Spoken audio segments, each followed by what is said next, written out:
Oke bro, kita lanjut lagi Sutra-Sutra Dhammapada. Sutra berikutnya, Gajah Perkasa Danapalaka menjadi liar ketika ia sedang birahi, dan ketika terikat ia tidak mau makan, mengingat gajah hutan. Meskipun gajah mitologi, Danapalaka disebut-sebut sebagai gajah terhebat yang pernah ada di bumi, gajah paling bijak. Itu adalah kisah yang indah. Namun, bahkan Danapalaka, dengan kekuatan dan kebijaksanaan seperti itu, menjadi liar saat ia birahi. Saat ia terangsang secara seksual, ia tidak lagi sadar, ia menjadi gila. Seks sebenarnya adalah proses internal yang memabukkanmu. Seks bersifat kimiawi. Dirimu tidak ada hubungannya dengan seks. Seks adalah kimia tubuhmu, fisiologimu yang melepaskan zat kimia tertentu dalam tubuhmu, dan kemudian dalam kondisi seksual, dirimu bisa melakukan sesuatu yang akan dirimu sesali. Nantinya dirimu akan berkata, "Aku tidak percaya, bagaimana ini bisa terjadi?" Ini terjadi meskipun aku tidak ingin melakukannya. Dan itu bukan hanya seks, begitu banyak hal terjadi dalam dirimu, melalui fisiologimu. Saat dirimu marah, itu bukan dirimu. Sekali lagi racun tertentu dilepaskan dalam darahmu, dan dirimu berada di bawah pengaruh racun-racun itu. Buddha berkata bahwa jika dirimu mulai memperhatikan proses seksualitas, kemarahan, keserakahan, dirimu akan bisa melihat bahwa hal-hal ini tidak lahir dari dirimu. Dirimu hanya saksi. Hal-hal ini lahir di tubuhmu, di pikiranmu. Dan tubuh dan pikiran bukanlah dua hal, mereka adalah satu. Dirimu psikosomatis. Pikiran adalah tubuh bagian dalammu, dan tubuh adalah pikiran luarmu. Oleh karena itu tubuh memengaruhi pikiran, dan pikiran memengaruhi tubuh. Dirimu adalah kekuatan ketiga. Kekuatan ketiga itu hanya diketahui melalui meditasi. Tidak ada cara lain untuk mengetahuinya, karena melalui meditasi, dirimu menjadi tidak teridentifikasi dengan mekanisme tubuh pikiran. Jika tidak, dirimu bisa menjadi sangat perkasa, sangat berpengetahuan, bahkan terkadang di beberapa saat sangat bijaksana, tetapi semua itu bisa hilang dalam sedetik. Tubuhmu bisa menguasaimu, fisiologimu bisa menjadi begitu kuat atas dirimu, sehingga dirimu menjadi budak. Dirimu kehilangan penguasaanmu. Setiap kali dirimu marah, setiap kali dirimu dalam gairah seksual, dirimu bukan lagi seorang tuan, dirimu hanyalah seorang budak. Buddha tidak menentang seks, ingatlah. Buddha tidak menentang kemarahan atau keserakahan, ia menentang perbudakan. Dan ia ingin dirimu melampaui apapun yang menciptakan perbudakan dalam dirimu. Ingatlah perbedaannya. Ada orang yang menentang seks. Mereka menentang seks karena seks bersifat hedonistik, kata mereka. Mereka menentang seks karena seks membuatmu senang. Mereka menentang kesenangan. Mereka tidak bisa menoleransi kesenangan dimanapun. Mereka sadis, Mereka ingin seluruh dunia menderita. Mereka menikmati penderitaan. Mereka tidak hanya ingin orang lain menderita, mereka juga membuat diri mereka sendiri menderita. Penderitaan adalah kesenangan mereka. Itu adalah keadaan yang menyimpang, keadaan patologis.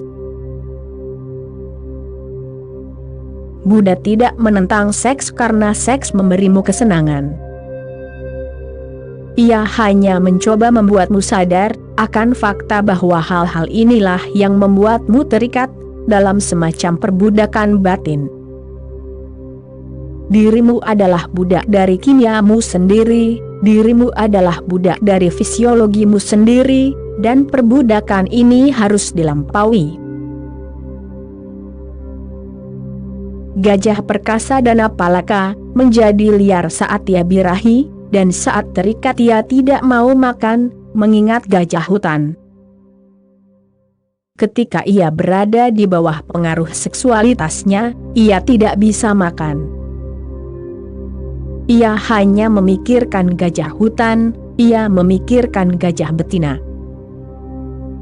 Seluruh pikirannya dirasuki oleh fantasi. Dan itu juga berlaku untukmu. Setiap kali dirimu berada di bawah pengaruh proses kimia apapun, dirimu bukan lagi dirimu sendiri, dirimu teralihkan dari keberadaan sejatimu. Dirimu tidak lagi terpusat. Dirimu menjadi eksentrik. Itulah arti sebenarnya dari kata eksentrik, dirimu kehilangan pusat, dirimu keluar dari pusat. Sutra berikutnya, orang bodoh itu malas.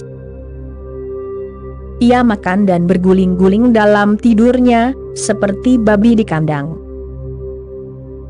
Dan ia harus menjalani hidup lagi. Buddha ingin dirimu diingatkan, bahwa jika dirimu hidup seperti orang bodoh, malas, tanpa berusaha mengubah keberadaanmu, tanpa berusaha melampaui perbudakanmu, tanpa berusaha menjadi tuan.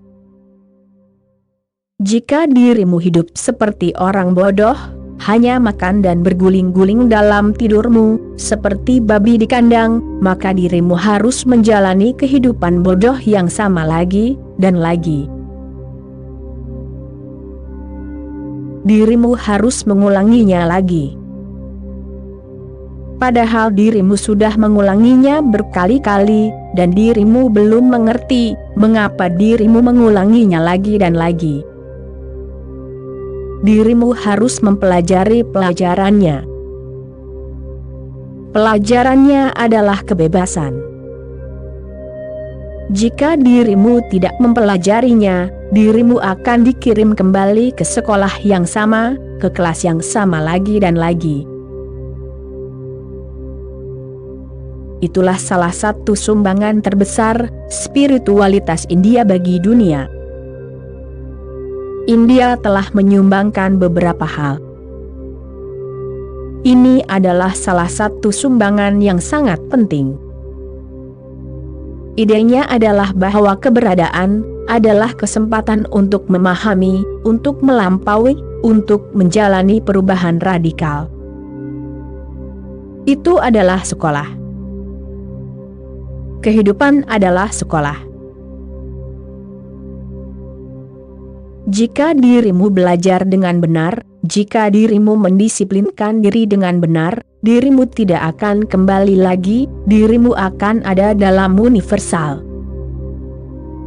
Dirimu tidak akan pernah menjadi individu yang terpisah lagi. Dirimu tidak akan pernah harus menjadi ego lagi. Dirimu akan menjalani keberadaan tanpa ego, seperti gelombang yang telah menghilang di lautan. Itulah tujuan akhir para mistikus, menghilang ke dalam universal, tidak terpisah. melebur dan menyatu ke dalam universal. Keterpisahan mendatangkan kecemasan. Keterpisahan mendatangkan kematian. Keterpisahan mendatangkan kesengsaraan.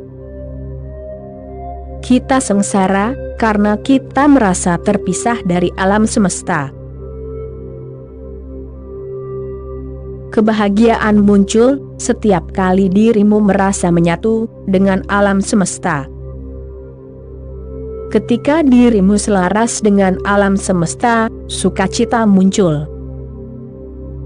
Ada sukacita yang besar, dirimu menghilang, dirimu mati dengan cara tertentu, tetapi dirimu terlahir kembali. Dirimu terlahir kembali sebagai lautan, dirimu mati sebagai titik embun.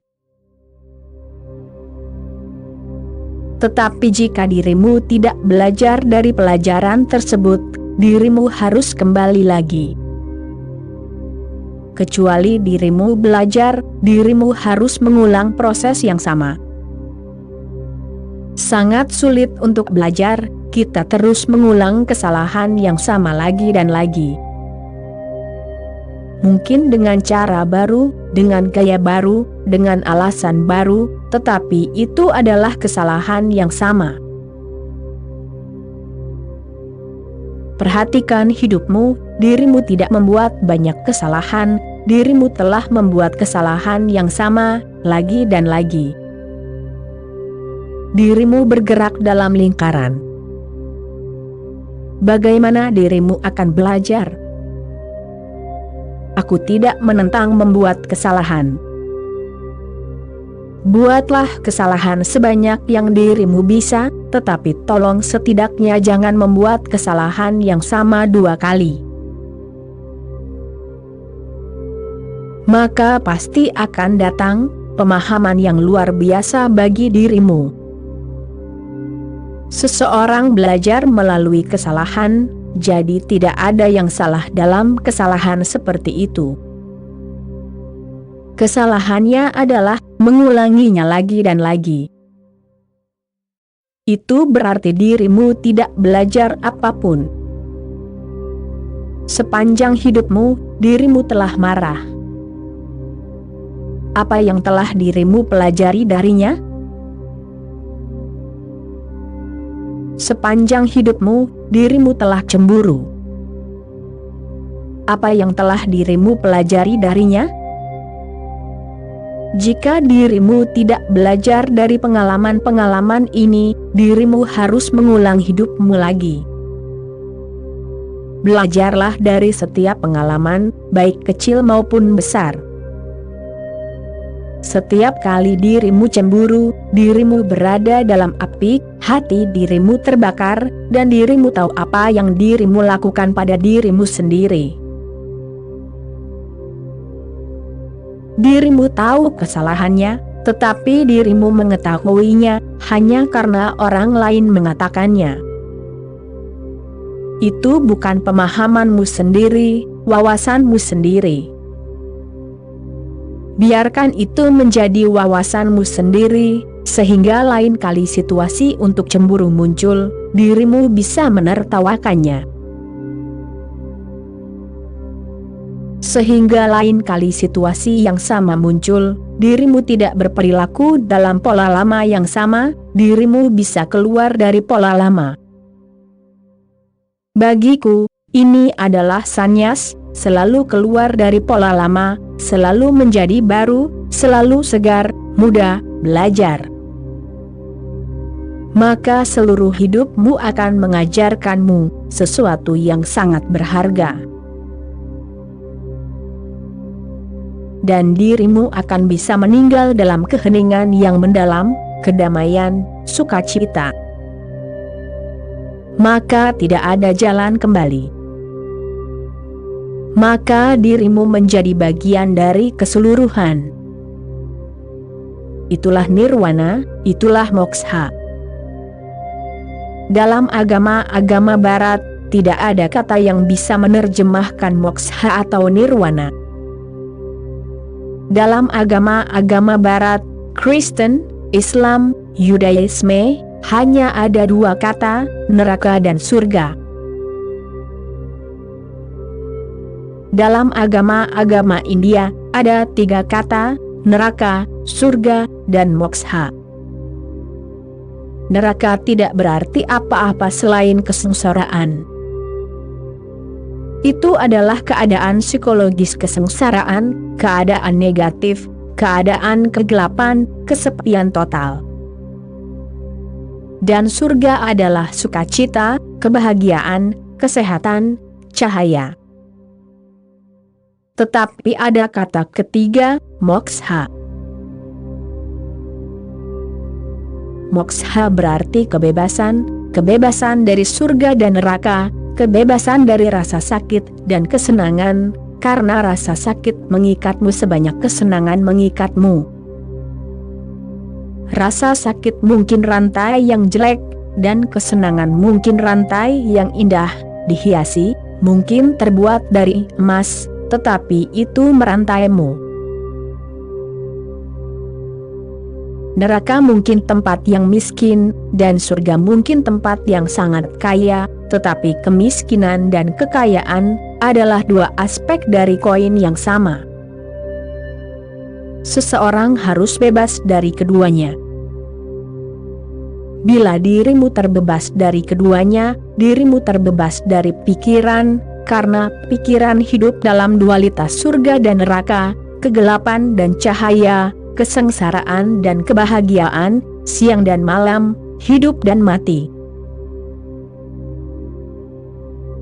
Bila dirimu telah melampaui keduanya, dan mencapai yang ketiga, yang melampaui, yang transendental, itulah moksha. Moksha berarti nirwana. Itu adalah penghentian ego, dan pertemuan dan penyatuan ke dalam universal. Itulah tujuan mistikus timur. Sama seperti sains telah mencapai puncaknya di barat, agama telah mencapai puncaknya di timur. Setiap kali timur dan barat bertemu, akan ada pertemuan besar antara sains dan agama. Dan itu akan menjadi salah satu momen terbesar dalam sejarah umat manusia, karena dengan begitu, manusia bisa hidup kaya secara lahiriah, dan hidup penuh secara batiniah. Maka tidak perlu lagi menjadi miskin seperti India, atau menjadi kosong secara batiniah seperti Amerika. Seseorang bisa menjadi kaya secara lahiriah, dan seseorang bisa menjadi kaya secara batiniah, secara bersamaan. Orang bodoh itu malas. Dia makan dan berguling-guling dalam tidurnya, seperti babi di kandang. Dan dia harus menjalani hidup lagi. Dirimu tidak perlu jika dirimu belajar. Jika dirimu mempelajari pelajarannya, dirimu tidak perlu mengulangi lagi. Dirimu menghilang ke dalam keseluruhan, dirimu ada di mana-mana, dan tidak ada di manapun saat itu. Dirimu bukan lagi suatu entitas yang terkurung dalam batasan. Oke bro, sekian dulu episode kali ini, kita sambung lagi nanti. Terima kasih bro.